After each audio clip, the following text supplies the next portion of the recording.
अल्लाह तुमना खुश रखे, ये माह रमजान की बरकत से फजीलत से तुमना और सबको भी एक आशियाना मिलेंदे. ನನ್ನ ಕಡೆಯಿಂದ ನಿಮಗೆ thanks sir. Thank you very much. ನನ್ನ ಕಡೆಯಿಂದನೂ ಕೂಡ ನೀವೇ ತೋರಿಸ್ಕೊಟ್ಟಿದ್ದು. ಕತ್ಲೆಯಲ್ಲಿ ದೀಪ ಬೆಳಗಿದ್ದು ಚಿಂತನೆ ಇರಲಿ. ಒಂದು ನಮಾಜ್ನಲ್ಲೋ, ದೇವರ ಪ್ರಾರ್ಥನೆಯಲ್ಲೋ, ಚರ್ಚ್ ಇದ್ರೆ ಚರ್ಚಲ್ಲೋ ನೀವುಗಳು ಮಾಡೋ ಒಂದೇ ಒಂದು ಕೃತಜ್ಞತೆ ಒಂದು ನೆನೆಸ್ಕೊಳ್ತಿರಲ್ಲ, ದುವಾ ನೀವೊಂದು ದುವಾ ಒಂದು ಮಾಡಿ ಸಾಕು. ಮತ್ತು ನೀವು ನಮಗೇನು ಕೊಡಬೇಡಿ, ನಮಗೆ ಸ್ವಲ್ಪ ದುವಾ ಸಾಕು. ಜಾಸ್ತಿ ದುವಾ ನಿಮ್ಮ ಬದುಕಿಗಿರಲಿ, ನಿಮಗೆ ಒಳ್ಳೇದಾಗಲಿ. ದುವಾ ಮಾಡ್ತೀನಿ, ನಿಮ್ಗೆ ಒಳ್ಳೇದಾಗಲಿ. ಜಾಸ್ತಿ ನಿಮ್ಗಿಂತನೂ ಜಾಸ್ತಿ ನಿಮಗೋಸ್ಕರ ನಾವು ದುವಾ ಮಾಡ್ತೀವಿ. ದೇವರೆಲ್ಲ ಒಂದೇ, ನಾವು ಮಾಡ್ಕೊಂಡಿದ್ವಿ ಬೇರೆ ಬೇರೆ, ಎಲ್ಲರಿಗೂ ಒಂದೇ ದೇವರಿರೋದು.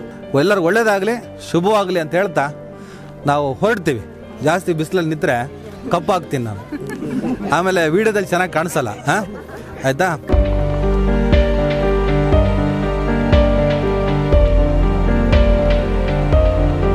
ರಾಜಕಾರಣಿಗಳು ಬರೀ ಆಶ್ವಾಸನೆ ಕೊಟ್ಟು ಹೋಗ್ತಾರೆ. ಯಾವಾಗ ಎಲೆಕ್ಷನ್ ಬಂದಾಗ, ಈಗ ಇವ್ರಿಗೇನು ಇಲ್ಲಿ ಬಂದೇನು ಎಲೆಕ್ಷನ್ ನಿಲ್ಬೇಕಾಗಿಲ್ಲ. ಒಂದು ವೇಳೆ ಇವ್ರು ಎಲೆಕ್ಷನ್ ನಿಲ್ಲೋದಾಗಿದ್ರೆ ನಾವು ಇವ್ರು ಕರ್ಕೊಂಡೇ ಬರ್ತಿರಲಿಲ್ಲ. ನೀವು ಹೇಳಿ ಸರ್, ನೀವು ಯಾಕೆ ಇದನ್ನು ಕೊಡಬೇಕಂತ ನಿಮ್ಗೆ ಅನಿಸ್ತು ಅಂತ? ಪರ್ಟಿಕ್ಯುಲರ್ ಆಗಿ ನಿಮಗೆ ತಣಿಸಂದ್ರ ಕೋಗಿಲು ಇಲ್ಲಿ ಡೆಮಾಲಿಷ್ ಆಯಿತು. ಈ ಡೆಮಾಲಿಷನ್ ನಿಮ್ಗೆ ಹೆಂಗೆ ಫೀಲ್ ಆಯಿತು? ಈ ಥರ ಡೆಮಾಲಿಷ್ ಮಾಡ್ಬೋದಾ? ಇದು ಏನಿದೆ ದೃಶ್ಯ ಇವತ್ತು ನೋಡ್ತಾ ಇರೋದು, ಚಿಂತನ್ ಯೂಟ್ಯೂಬ್ನಲ್ಲಿ ಮೊದಲೇ ನೋಡಿದ್ದೆ ನಾನು. ಆವಾಗ ನಾನು ಸ್ವತಃ ಫೋನ್ ಮಾಡಿ ಕೇಳಿದೆ, ಇವೆಲ್ಲ ಮನೆ ಕಳ್ಕೊಂಡಿದ್ದಾರೆ, ಆಸರೆ ಕಳ್ಕೊಂಡಿದ್ದಾರೆ ಅಂಥವ್ರಿಗೆ ನೀವು ಹೋಗಿ ಎಲ್ಲ ಒಂದು ನೆಮ್ಮದಿಯಾಗಿ ಅವ್ರಿಗೆ ಒಂದು ಉತ್ಸಾಹ ಕೊಟ್ಟಿದ್ದೀರಾ. ನಾನು ಅದಕ್ಕೆ ಬಂದು ಒಂದು ಸಣ್ಣ ಸೇವೆಯನ್ನು ಈ ಕಿಟ್ ವಿತರಣೆ ಮಾಡಬೇಕಂತ ನಾನು ಅನಿಸ್ಕೊಂಡಿದ್ದೀನಿ. ಈ ರಂಜಾನ್ ತಿಂಗಳಲ್ಲಿ ಯಾರು ಮನೆ ಕಳ್ಕೊಂಡಿದ್ದಾರೆ, ಶೆಲ್ಟರ್, ಅವ್ರಿಗೆ ಏನೋ ನನ್ನ ಕೈಲಾದ ಒಂದು ಸಹಾಯ ಮಾಡಬೇಕಂತ ನಾನು ಬಂದೆ. ಇವರು ನಿಮ್ಮ ಮನೆಗೆ ಬಂದು ನಿಮ್ಮ ಕಷ್ಟನ ಹಂಚ್ಕೊಂಡು ನಮಗೆಲ್ಲರಿಗೂ ಒಂದು ಯೋಚನೆ ಮಾಡೋಕ್ಕೆ ಇವರು ಜಾಗೃತಿ ಮಾಡಿದ್ದಾರೆ. ನಮ್ಮಂಥವ್ರು ದೇವರು ಕೊಟ್ಟಿದ್ದಾನೆ, ನಮ್ಮಂಥವ್ರು ಬಡವರಿಗೆ ಸ್ವಲ್ಪ ಕಷ್ಟ ಸುಖ ಹಂಚ್ಕೊಂಡ್ರೆ ನಿಮಗೂ ನೆಮ್ಮದಿ ಸಿಗುತ್ತೆ. ಈ ಪವಿತ್ರದ ಮಂತ್ನಲ್ಲಿ ಎಷ್ಟೋ ಜನ ರೋಜಾ ಇರ್ತೀರ, ಆಗ ನಿಮಗೆ ಒಂದು ತಾಳ್ಮೆ ಇರುತ್ತೆ. ಇವತ್ತೆಲ್ಲ ನಾಳೆ ಭಗವಂತ ನೋಡ್ತಾ ಇದ್ದಾನೆ. ಇವತ್ತೇನು ನಿಮಗೆ ಕಷ್ಟ ಆಗಿದೆ ಅದು ತಪ್ಪಾಗಿದೆ. ಯಾಕಂದರೆ ಸರ್ಕಾರದ ವೃತ್ತಿಯಿಂದ ಏನಿದೆ, ರೋಟಿ ಕಪಡ ಅವ್ರ Makaan, food shelter and cloth. ಇದು ನಮ್ಮ ಕಾನ್ಸ್ಟಿಟ್ಯೂಷನ್ ಅಮೆಂಡ್ಮೆಂಟು ಮೊಟ್ಟ ಮೊದಲನೇದಾಗಿ ಬೇಸಿಕ್ ನೀಡು. ಮನುಷ್ಯನಿಗೆ ಒಂದು ಮನೆ ಕೊಡಬೇಕು, ಇರೋಕ್ಕೆ, ಉಟ್ಕೊಳಕ್ಕೆ ಬಟ್ಟೆ, ತಿನ್ನೋಕ್ಕೆ ಆಹಾರ. ಇದೇ ಕಿತ್ಕೊಂಡ್ರೆ ಎಲ್ಲಿ ಹೋಗಬೇಕು ಜನದ್ರಿಂದ ಸರ್ಕಾರ ಇರೋದು, ಸರ್ಕಾರದಿಂದ ಜನ ಇಲ್ಲ. ಅನ್ಯಾಯ ಮಾಡಿದವರು ಸರ್ಕಾರ ಯಾವುದು ಮುಂದೆ ಬರಲ್ಲ. ಕಾಂಗ್ರೆಸ್ ಏನಿತ್ತು ಇವತ್ತು ಬಡವರು ಸರ್ ಅಂತ ಹೇಳಿ ನಾವು ಕಾಂಗ್ರೆಸ್ಗೆ ನಮ್ಮ ಓಟೆಲ್ಲ ಕೊಟ್ಟು ಗೆಲ್ಲಿಸಿದ್ವಿ. ಯಾವಾಗ ಇಂದಿರಾ ಗಾಂಧಿ ಕಾಲದಿಂದ ನೋಡ್ಕೊಂಡು ಬರ್ತಾ ಇದ್ದೀವಿ, ಅದು ಆ ಕಾಂಗ್ರೆಸ್ಸು. ಮನೆ ಇಲ್ಲದವರಿಗೆ ಮನೆ, ಆಶ್ರಯ ಇಲ್ಲದವ್ರಿಗೆ ಆಶ್ರಯ. ಇಂದಿರಾ ಗಾಂಧಿ ಕಾಲದಲ್ಲಿ ಆಶ್ರಯ ಹೋಮ್, ಇಂದಿರಾ ಗಾಂಧಿ ಹೋಮ್, ಮನೆ ಇಲ್ಲದವ್ರಿಗೆ ಮನೆ ಕೊಡ್ತಿದ್ರು. ಈಗ ಮನೆ ಕಟ್ಟಿದವ್ರಿಗೆ ಮನೆ ಧ್ವಂಸ ಮಾಡ್ತಾ ಇದ್ದಾರೆ. ಇದು ಯಾವ ನ್ಯಾಯ? ಸರ್ಕಾರ ಇದು ಮಾಡೋದು ಸರಿನಾ? ಅವ್ರ ಮಕ್ಕಳು, ಹೆಣ್ಮಕ್ಳು, ಹೆಂಡತಿ ಮಕ್ಕಳು ಎಲ್ಲ ಇದ್ದಾರೆ. ಈ ಹೆಂಡತಿ ಮಕ್ಕಳು ಎಲ್ಲ ಜನಗಳು ಬೀದಿ ಪಾಲಾಗಿದ್ದಾರೆ. ಮಕ್ಕಳು ವಿದ್ಯಾಭ್ಯಾಸ ಅನ್ಯಾಯ ಆಗಿದೆ. ತುತ್ತು ಅನ್ನಕ್ಕೆ ಕಷ್ಟಪಡ್ತಾ ಇದ್ದಾರೆ. ನೋಡಿ ಈ ಕಡೆ ಯಾವ ರೀತಿ ಇದು ಹೊರಗಡೆ ದೇಶದಲ್ಲಿ ಬಾಂಬ್ ಹಾಕಿ ಡಮಾಲಿಷ್ ಆಗತ್ತಲ್ಲ, ಡಮಾಲಿಷ್ ಮಾಡಿದ್ದಾರೆ. ಮನುಷ್ಯತ್ವ ಇಲ್ಲ, ಕರುಣೆ ಇಲ್ಲ. ಈ ಕರುಣೆ ಇಲ್ಲದ ಸರ್ಕಾರ, ಇದಕ್ಕೆ ದೇವರೇ ಬುದ್ಧಿ ಕಲಿಸ್ಬೇಕು. ಬಡವರಿಗೋಸ್ಕರ ಕಾಂಗ್ರೆಸ್ ಅಂತ ಹೇಳಿದು ಸುಳ್ಳಾಗ್ತಾ ಇದೆ. ಈ ರೀತಿ ಮಾಡೋದು ತಪ್ಪು. ಇದು ನಮ್ಮ ಮಾವಾರದ ಜಾಗ. ಇದು ಕೆ ಜಾಫರ್ ಶರೀಫ್ 8 ಸತಿ MP ಆಗಿದ್ದು, ಅವ್ರ ಜೀವಂತ ಇರುವವರೆಗೂ ಇಂಥ ಒಂದು ಡೆಮಾಲಿಷ್ ಆಗಲಿಲ್ಲ. ಅದು ನಮಗೆ ದುಃಖ ಆಗತ್ತೆ. ನಮ್ಮ ಮಾವರು 8 ಸತಿ MP ಆಗಿದ್ದು, ಸರ್ಕಾರ ಕಟ್ಟಿದ್ದು, ಮತ್ತು ಮಂತ್ರಿ ಆಗಿದ್ದು. ಆ ಕಾಲದಲ್ಲಿ ನಾನು ನೋಡ್ತಾ ಬಂದೀನಿ, ಆಶ್ರಯ ಇಲ್ಲದವ್ರಿಗೆ ಆಶ್ರಯ ಕೊಟ್ಟಿದ್ದಾರೆ. ಈ ಸರ್ಕಾರ ಬಂದು ಮನೆ ಕೆಡವಿದೆ. ಇದು ನ್ಯಾಯ ಇಲ್ಲ. ಅದು ನ್ಯಾಯ ಸಿಗತ್ತೆ. ಅದು ಇವತ್ತಲ್ಲ ನಾಳೆ ಸಿಗತ್ತೆ. ನಿಮಗೆಲ್ಲ ಆಶ್ರಯ ಇಲ್ಲ, ಆಶ್ರಯ ಸಿಗತ್ತೆ. ನಾನು ದೇವರಲ್ಲಿ ನಂಬಿಕೆ ಇಟ್ಟು ಹೇಳ್ತೀನಿ, ರಂಜಾನ್ ಪವಿತ್ರದ ತಿಂಗಳಲ್ಲಿ ನಿಮಗೆ ಮತ್ತೆ ಆಶ್ರಯ ಸಿಗತ್ತೆ. ದೇವರು ನಿಮ್ಮ ಕಡೆ ಆಗ್ತಾನೆ. Okay, thank you.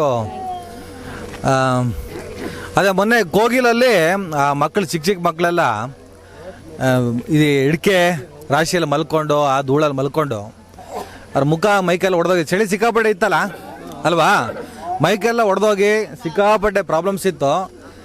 ಇನ್ನೇನು ನೋಡೋಕ್ಕಾಗಿಲ್ಲ. ನಾವೇನೋ ಜಸ್ಟ್ ಅವ್ರಿಗೇನು ಏನು ಕ್ರೀಮ್ ಬರುತ್ತಲ್ಲ, ಬಾಡಿ ಲೋಷನ್ಸು, ವ್ಯಾಸ್ಲಿನು, ಇದನ್ನೇನೋ ಸ್ವಲ್ಪ ಅರೇಂಜ್ ಮಾಡಿದ್ದು ಸಣ್ಣ ಪುಟ್ಟದು.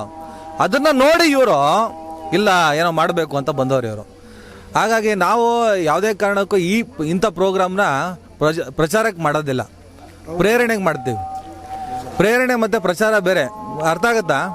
ಪ್ರೇರಣೆ ಅಂದರೆ ಇಂಥ ಕೆಲಸಗಳನ್ನು ನೋಡಿ ಇನ್ನೂ 10 ಜನ ಮುಂದೆ ಬರಲಿ ಅಂತ, ಇದು ನೋಡಿ ಮುಂದೆ ಬರಬೇಕು ಜನ. ಅರ್ಥ ಆಯ್ತಲ್ಲ? ಈ ಥರ ಕಾರ್ಯಕ್ರಮಗಳನ್ನು ನೋಡಿ ಇನ್ನೊಂದು 10 ಜನ ಬರಲಿ, ಇನ್ನೊಂದು 100 ಜನ ಬರಲಿ. ಹನಿ ಹನಿ ಸೇರಿದ್ರೆ ಹಳ್ಳ ಅಂತಾರೆ, ಗೊತ್ತಲ್ಲ? ಎಲ್ಲ ಸೇರಿದ್ರೆ ಒಂದು ಪರಿಹಾರ ಆಗುತ್ತೆ ಅನ್ನೋ ಕಾರಣಕ್ಕೆ ನಾವು ರೆಕಾರ್ಡ್ ಮಾಡೋದು ಪ್ರತಿಯೊಂದು ಕೂಡ. ಪಾಪದ ಒಂದು ನೋಡಿ, ಲಾಸ್ಟ್ ಟೈಮ್ ನಾನು ಇದಕ್ಕೆ ಮತ್ತೆ ಇನ್ನಷ್ಟು ಬ್ಲಾಕ್ ಆಯ್ತಲ್ಲ ಮಗು. ಎಲ್ಲಿದ್ದೀರಾ? ಅಲ್ಲಿದ್ದಾರೆ ಎಲ್ಲ ವಾಸ. ಅಯ್ಯೋ ಇವೆಲ್ಲ ನೋಡಕ್ಕಾಗಲ್ಲ. ಸೆಕ್ಷನ್ 38D ಹರಿದು ಬಿಡ್ತೀವಿ, ಇದೊಂದಾದ್ರೆ ಸಾಕು, ಎಲ್ಲರೂ ಕೇಸ್ ಆಗ್ಬೇಕು. ಮಾಡ್ಬೋದಲ್ಲ ಕೇಸ್? ನಾನು ಗೆದ್ದಿದ್ದೀನಿ ಅಲ್ವಾ? ನಾನೇ ಗೆದ್ದಿದ್ದೀನಿ. ನಮ್ಮ ಮೊದಲಿಂದಾನೇ ಕೇಸ್ ಇತ್ತು. ಇದರಲ್ಲಿ ಏನಿದೆ, ಲ್ಯಾಂಡ್ ಮೇಲೆ ಕೇಸ್ ಇದ್ರೆ ಅವರು ಬಿಡಿ ಅವರು ಇವ್ರಿಗೆ ಅಲಾಟ್ ಮಾಡಂಗಿಲ್ಲ ಲ್ಯಾಂಡ್ ಓನರ್ಗೆ. 96 ಅಲ್ಲಿ ಅವರು ಪ್ರೈವೇಟ್ ಲೇಔಟ್ ಮಾಡಿ ಲ್ಯಾಂಡ್ ಸೇಲ್ ಮಾಡಿದ್ದಾರೆ. 2096 ಅಲ್ಲಿ ದೇವೇಗೌಡರವರು ಪ್ರಧಾನಿ ಆಗಿದ್ರು, ಅವಾಗ ರಿಜಿಸ್ಟರ್ ಕ್ಲೋಸ್ ಮಾಡಿದ್ರು. ಆಗ ಒಂದು ಕ್ಲಾಸ್ ಇದೆ, ಏನಿದೆ ಅದು GPA ವ್ಯಾಲಿಡ್ ಇದೆ, ಇದರಲ್ಲಿ ನೀವು ಖಾತೆ ಮಾಡಿ ಕೊಡಬೇಕು ಅಂತ. ಆಮೇಲೆ 2003 ಅಲ್ಲಿ ಇವರು ಲ್ಯಾಂಡ್ ಓನರ್ ಮಾಡಿದ್ದಾರೆ, ತಿರ್ಗಾ ರಿಜಿಸ್ಟರ್ ಮಾಡಿ ಕೊಟ್ಟಿದ್ದಾರೆ. ತಿರ್ಗಾ ಕಾಸ್ಟ್ ತಗೊಂಡು ಕೆಲವೊಂದು ಸೈಡ್ಗೆ ಒಂದು 20,000, 30,000, 40,000 ಆ ಥರ ತಗೊಂಡು ರಿಜಿಸ್ಟರ್ ಮಾಡಿ ಕೊಟ್ಟಿದ್ದಾರೆ. 2004 ಅಲ್ಲಿ BDA ನೋಟಿಫೈ ಬಂದಿದೆ. ಆಮೇಲೆ ಇವರು ತಗೊಳ್ಳಿಲ್ಲ ಕಾಸು, ಯಾರು ಲ್ಯಾಂಡ್ ಓನರ್ ತಗೊಳ್ಳಿಲ್ಲ. ಆಮೇಲೆ ಬನಶಂಕರಿದವರು ಇಬ್ರು ಲ್ಯಾಂಡ್ ಮಾಫಿಯಾ ಅವ್ರು ಇದ್ದಾರೆ, ಅವ್ರದ್ದು ನಮ್ಮ ಹೆಸರೆಲ್ಲ ಇದೆ. ಅವ್ರು ಏನು ಮಾಡಿದ್ದಾರೆ, ತಿರ್ಗಾ 40-60 ಸ್ಕೀಮ್ ಬಂತು. 40-60 ಸ್ಕೀಮಲ್ಲಿ ಏನು ಮಾಡಿದ್ದಾರೆ ಇವರು, 1 ಎಕರೆಗೆ 9,000 ಸ್ಕ್ವೇರ್ ಫೀಟ್ ಸಿಗುತ್ತೆ ಅಂತ ಇವ್ರು ಇದು ಮಾಡಿದ್ರು. ಇವ್ರಿಗೆ 9,000 ಸ್ಕ್ವೇರ್ ಫೀಟ್ 1 ಎಕರೆಗೆ ಬರುತ್ತೆ ಅಂತ. ಇವ್ರದ್ದು 2 ಎಕರೆ 30 ಗುಂಟೆ ಚಿಲ್ಲರೆ. ಇದು ಇವ್ರಿಗೆ ಒಂದು 22,000 ಅಡಿ ಬರುತ್ತೆ ಅಂತ ಇವ್ರು ಏನು ಮಾಡಿದ್ದಾರೆ, ಅಪ್ರೋಚ್ ಮಾಡಿದ್ದಾರೆ ಲ್ಯಾಂಡ್ ಓನರ್ಗೆ, ತಿರ್ಗಿ ಅಪ್ರೋಚ್ ಮಾಡಿದ್ದಾರೆ.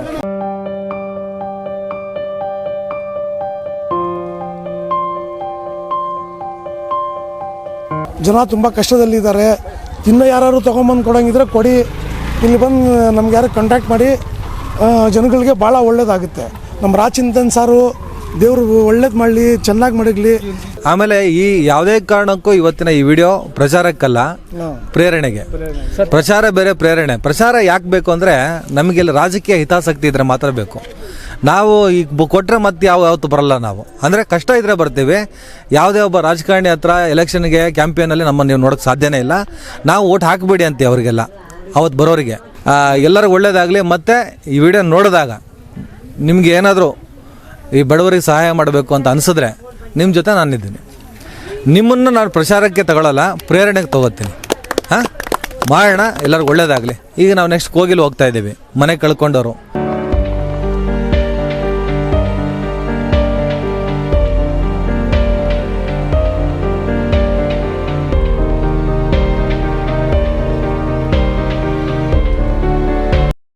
ಆಚೆ ಹೋಗುತ್ತೆ, ಕೆಲ್ಸಕ್ಕೆ ಹೋಗಿದ್ದಾರಾ?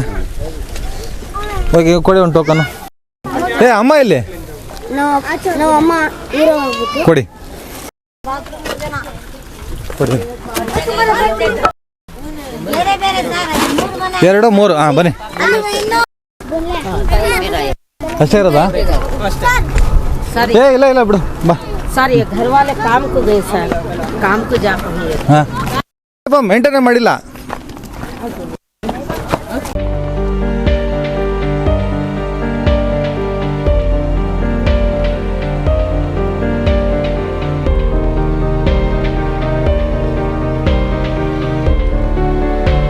ಟೋಕನ್ ಇರಲ್ಲ ಏನ ಇದು? ಮೇಡಮ್ ನೀವು ನೋಡ್ಕೊಳ್ಳಿ, ಟೋಕನ್ ಈ ಸೈಡಲ್ಲಿ ಇರೋದು ಆಲ್ಮೋಸ್ಟ್ ಆಗಿದೆ ಎಲ್ಲ. ಓಕೆ, ನೀವು ಪರ್ಟಿಕ್ಯುಲರ್ ಆಗಿ ಯಾರು ಟೋಕನ್ ಸಿಕ್ಕಿರುತ್ತಲ್ಲ, ಇಲ್ಲಿ ಎಲ್ಲರೂ ಬಡವರೇ ಇರೋದು, ಎಲ್ಲರೂ ಕಷ್ಟದಲ್ಲಿದ್ದಾರೆ. ಏನೋ ನಮ್ಮ ಕೈಲಾಗಿದ್ದು ಮಾಡೋದು.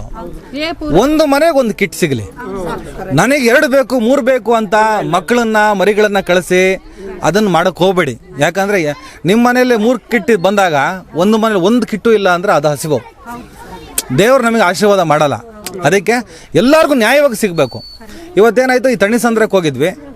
ತಣಿಸಂದ್ರದಲ್ಲೂ ಮನೆ ಬಿತ್ತು, ಗೊತ್ತಲ್ಲ? ಗೊತ್ತಿದ್ಯಾ? ಅದನ್ನ ಅಲ್ಲೂ ಕೊಟ್ಟು ಬಂದ್ವಿ. ಅಲ್ಲೂ ಸ್ವಲ್ಪ ಜಾಸ್ತಿ ಹೆಚ್ಚು ಕಮ್ಮಿ ಆಯ್ತು.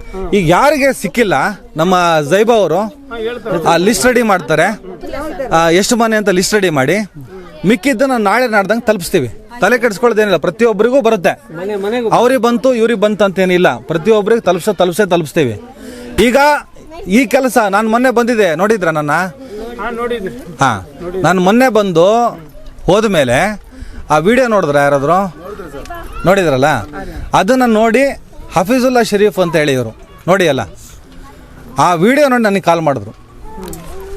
ರಂಜಾನ್ ಬರ್ತಾ ಇದೆ, ಅವರೆಲ್ಲರಿಗೂ ನಾವೊಂದು ಕಿಟ್ ಕೊಡೋಣ, ಬಡವರಿಗೆ ಸಹಾಯ ಮಾಡೋಣ, ಅವ್ರಿಗೆ ದೇವ್ರು ಒಳ್ಳೇದು ಮಾಡಲಿ ಅಂಥೇಳಿ ಅವರು ಅವತ್ತು ನನಗೆ ಫೋನ್ ಮಾಡಿ, ಇವತ್ತು ರಾಜಕಾರಣಿಗಳು ಇಲ್ಲೇ ಬಂದರು ಮೊನ್ನೆ, ನೀವುಗಳೇ ದೇಕೋ ಕೋನ್ ಆಯ ಶೇರ್ ಆಯ ಅಂದ್ರಿ. ಆ ಶೇರ್ಗಳು ಬಂದು ಎಷ್ಟು ಕಿಟ್ ಕೊಟ್ರು? ಏನಾದರೂ ಸಹಾಯ ಮಾಡಿದ್ರಾ? ಹೋಗ್ಲಿ ಕುಡಿಯೋಕೆ ನೀರು ಕೊಟ್ರಾ? ಅಲ್ವಾ? ಅವಾಗ ಮಾನವೀಯತೆಯಿಂದ ಮಿಡಿಯೋರು ಬೇಕು ನಮಗೆ. ನಿಮ್ಗೆ ಯಾರಿಗೂ ಅನ್ಯಾಯ ಆಗಲ್ಲ, ನಿಮ್ಗೆಲ್ಲರಿಗೂ ತಲುಪುತ್ತೆ, ಅದಕ್ಕೆ ನನ್ನ ಜವಾಬ್ದಾರಿ. ನನಗೆ ಸಾಕಷ್ಟು ಜಾಗ ನಾನು ಫುಡ್ ವಿತರಣೆ ಮಾಡಿ ಇಲ್ಲಿಗೆ ಯಾಕೆ ಬಂದೆ ಅಂದರೆ, ನಿಮ್ಮ ಒಂದು ವಿಡಿಯೋ ನಾನು ನೋಡಿದೆ, ತುಂಬ ಪ್ರೇರಣೆ. ಒಬ್ಬರು ನೋಡಿದರೆ ಕಣ್ಣಲ್ಲಿ ಹಾಕಬೇಕು. ಈ ಜಾಗ ಯಾವುದಕ್ಕೂ ಇಲ್ಲ, ಒಂದು ಟೆಕ್ ಪಾರ್ಕ್ ಆಗಲ್ಲ, ಏರ್ಪೋರ್ಟ್ ಆಗಲ್ಲ, 5 ಸ್ಟಾರ್ ಹೋಟೆಲ್ ಆಗಲ್ಲ. ಅಂಥ ಜಾಗದಲ್ಲಿ ಸಣ್ಣ ಸಣ್ಣ ಗಲ್ಲಿಲಿ ನಾವು ಬಂದ್ವಿ ಈಗ ಕಾರಲ್ಲಿ ಬರಬೇಕಾದ್ರೆ. ಇಂಥ ಜಾಗ ಡೆಮಾಲಿಷ್ ಮಾಡಿದ್ದಾರೆ ಅಂದರೆ ಏನು ಮಹಾನ್ ಭೂತರು ಅವರು, ಏನು ಕರುಣೆ ಇದೆ. ನೋಡಿ ಯಾವ ರೀತಿ ಡೆಮಾಲಿಷ್ ಮಾಡಿದ್ದಾರೆ. ಸುಮಾರು ನಾನು ಓದಿದ್ದು 40-50 ಮನೆ ಅಂತ, 110-115 ಮನೆ ಏನು ಮಾಡಿದ್ದಾರೆ, ಡೆಮಾಲಿಷ್ ಮಾಡಿಬಿಟ್ಟಿದ್ದಾರೆ. ಇವರೆಲ್ಲ ಬೀದಿ ಪಾಲಾಗಿಬಿಟ್ಟಿದ್ದಾರೆ. ಸಣ್ಣ ಮಕ್ಕಳು ಬೀದಿ ಪಾಲಾಗಿಬಿಟ್ಟಿದ್ದಾರೆ. ಅವ್ರ ವಿದ್ಯಾಭ್ಯಾಸ ಎಲ್ಲ ಹಾಳಾಗಿಬಿಟ್ಟಿದೆ, ಆರೋಗ್ಯ ಕೆಟ್ಟು ಹೋಗಿಬಿಟ್ಟಿದೆ. ಇಂಥ ಸಮಯದಲ್ಲಿ ಚಿಂತನವರು ಬಂದು ನಮಗೆ ಚಿಂತೆ ಮಾಡೋಂಗೆ ಮಾಡಿಬಿಟ್ರು. ನಾವು ಸುಖವಾಗಿ ಮನ್ಗಿದ್ದೀವಿ ದೇವರೇ ಅಂದರೆ, ಈ ಕಷ್ಟ ನೋಡಿಬಿಟ್ಟು ಮಾನವೀಯತೆ ಉಕ್ಕು ಬರುತ್ತೆ. ಹೆಂಗಿದು, ನಾವು ಹೆಂಗೆ ಹೊಟ್ಟೆ ತುಂಬ ತಿನ್ನಬೇಕು, ನಾವು ಹೆಂಗೆ ಆರಾಮಾಗಿ ಮನಗಬೇಕು. ಇದು ಬಡಪಾಯಿಗಳು, ಇವ್ರದ್ದೇನು ತಪ್ಪು? 10 ವರ್ಷದಿಂದ ಇಲ್ಲಿ ವಾಸ ಮಾಡ್ತಿರೋ ಅಂಥ ಜನಗಳಿಗೆ ಇವರೇ ಕರೆಂಟ್ ಒದಗಿಸ್ತಾರೆ, ಇವರೇ ನೀರು ಕೊಟ್ಟಿದ್ದಾರೆ, ಇವರೇ ಖಾತಾ ಮಾಡಿದ್ದಾರೆ. ಈ ಸರ್ಕಾರ ಬಂದು ಡೆಮಾಲಿಷ್ ಮಾಡುತ್ತಂದರೆ ಇದಕ್ಕಿಂತ ಕಠೋರವಾದ ನಿರ್ಣಯ ನಾವು ಎಂದು ಕೇಳಿಲ್ಲ, ಎಂದು ನೋಡಿಲ್ಲ. ಆ ದೇವರವ್ರಿಗೆ ಶಿಕ್ಷೆ ಕೊಳ್ಳಿ.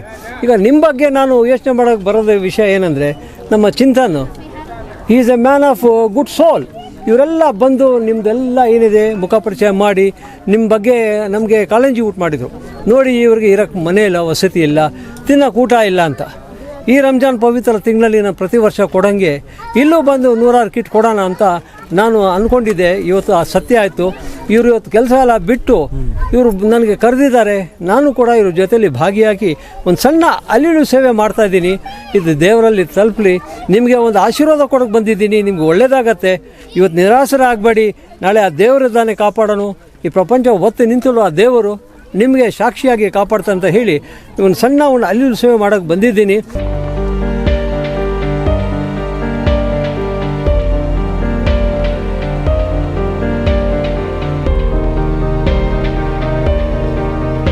स्कूल जाते नहीं? अभी नहीं करना। अभी नहीं तो जाते कि कहाँ? उर्दू स्कूल। आप लोग सामने नहीं है तो इनको अल्लाह इंसाफ भी नहीं तुमना मिलता। खुश रखे। ये माह रमजान की बरकत से, फजीलत से तुमना और सबको भी एक आशियाना मिलेंगे। अल्लाह तुमना सब खुश रखने की दुआ करता हूँ. ಅಷ್ಟೇ. ನನ್ನ ಕಡೆಯಿಂದ ನಿಮಗೆ thanks sir. Thank you very much. ನನ್ನ ಕಡೆಯಿಂದನೂ ಕೂಡ ನೀವೇ ತೋರಿಸ್ಕೊಟ್ಟಿದ್ದು. ಕತ್ಲೆಯಲ್ಲಿ ದೀಪ ಬೆಳಗಿದ್ದು ಚಿಂತನ್ ಇರಲಿ. ಒಂದು ನಮಾಜ್ನಲ್ಲೋ, ದೇವರ ಪ್ರಾರ್ಥನೆಯಲ್ಲೋ, ಚರ್ಚ್ ಇದ್ರೆ ಚರ್ಚಲ್ಲೋ ನೀವುಗಳು ಮಾಡೋ ಒಂದೇ ಒಂದು ಕೃತಜ್ಞತೆ ಒಂದು ನೆನೆಸ್ಕೊಳ್ತೀರಲ್ಲ, ದುವಾ ನೀವು ಒಂದು ದುವಾವನ್ನು ಮಾಡಿ ಸಾಕು. ಮತ್ತು ನೀವು ನಮಗೇನು ಕೊಡಬೇಡಿ. ನಿಮಗೇನು ಬೇಕು ಇನ್ನು ಮುಂದೆ ನಾವು ಏನು ಬೇಕಾದ್ರೂ ಮಾಡೋಣ. ಯಾರನ್ನಾದ್ರೂ ಕರ್ಕೊಬಂದು ಏನೇ ಪರಿಸ್ಥಿತಿಯಲ್ಲೋ ನಾವೆಲ್ಲರೂ ನಿಮ್ಗೆ ಸಹಕಾರ ಕೊಡ್ತೀವಿ. ನೀವು ದುವಾ ಮಾಡಿ ಸಾಕು. ಆ ದುವಾ ನಮಗೂ ಮಾಡಿ, ನಿಮಗೆ ಜಾಸ್ತಿ ಮಾಡ್ಕೊಳ್ಳಿ. ನಮಗೆ ಸ್ವಲ್ಪ ಕಡಿಮೆ ಮಾಡಿ. ನಮಗೆ ಸ್ವಲ್ಪ ದುವಾ ಸಾಕು. ಜಾಸ್ತಿ ದುವಾ ನಿಮ್ಮ ಬದುಕಿಗಿರಲಿ, ನಿಮಗೆ ಒಳ್ಳೇದಾಗಲಿ. ದುವಾ ಮಾಡ್ತೀನಿ, ನಿಮ್ಗೆ ಒಳ್ಳೇದಾಗಲಿ. ಜಾಸ್ತಿ ನಿಮ್ಗಿಂತನೂ ಜಾಸ್ತಿ ನಿಮಗೋಸ್ಕರ ನಾವು ದುವಾ ಮಾಡ್ತೀವಿ. ಅರ್ಥ ಆಯ್ತಾ? ಯಾವುದೋ ನ್ಯೂಸ್ ಚಾನಲಲ್ಲಿ ಬಂದು ನ್ಯೂಸ್ ಮಾಡಿ ಹೋಗೋ ಥರ ಅಲ್ಲ ಇದು. ನ್ಯೂಸ್ ಮಾಡಿದ ಮೇಲೂ ಕೂಡ ಮತ್ತೆ ಬಂದು ನಿಮ್ಗೇನೋ ಮಾಡಿಸ್ಬೇಕು ಅನ್ನೋ ಮನಸ್ಸು, ಮತ್ತು ಅದಕ್ಕೆ ಸಿಗುವಂಥ ಸ್ಥೈರ್ಯ, ಶಕ್ತಿಗಳಿದಾವಲ್ಲ, ಅದನ್ನೇ ಹೇಳೋದು ಹ್ಯೂಮ್ಯಾನಿಟಿ ಅಂತ. ದೇವರೆಲ್ಲ ಒಂದೇ. ನಾವು ಮಾಡ್ಕೊಂಡಿದ್ವಿ ಬೇರೆ ಬೇರೆ, ಎಲ್ಲರಿಗೂ ಒಂದೇ ದೇವರಿರೋದು. ನಿಮಗೆಲ್ಲ ದೇವ್ರು ಒಳ್ಳೇದು ಮಾಡಲಿ ಅಂತ ಹೇಳ್ತಾ ನಾವು ಹೊರಡ್ತೀವಿ. ಜಾಸ್ತಿ ಬಿಸಿಲಲ್ಲಿ ನಿಂತರೆ ಕಪ್ಪಾಗ್ತೀನಿ ನಾನು, ಆಮೇಲೆ ವೀಡಿಯೋದಲ್ಲಿ ಚೆನ್ನಾಗಿ ಕಾಣಿಸಲ್ಲ. ಆಯಿತಾ? ಪಾಪದು ಯೋಚನೆ ಮಾಡ್ತಿದ್ರೆ ನೀವು ಇಲ್ಲಿ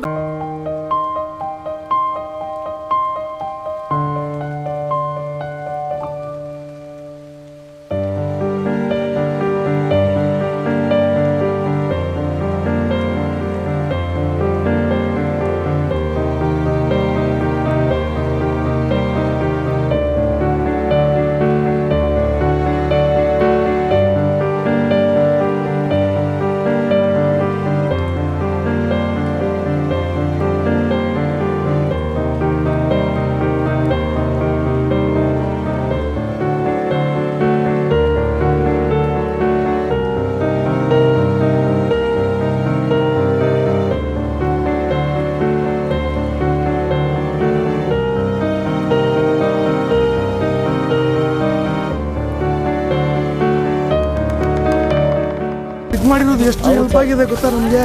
ತುಂಬ ಹೆಲ್ಪ್ ಕರ್ನಾಟಕದ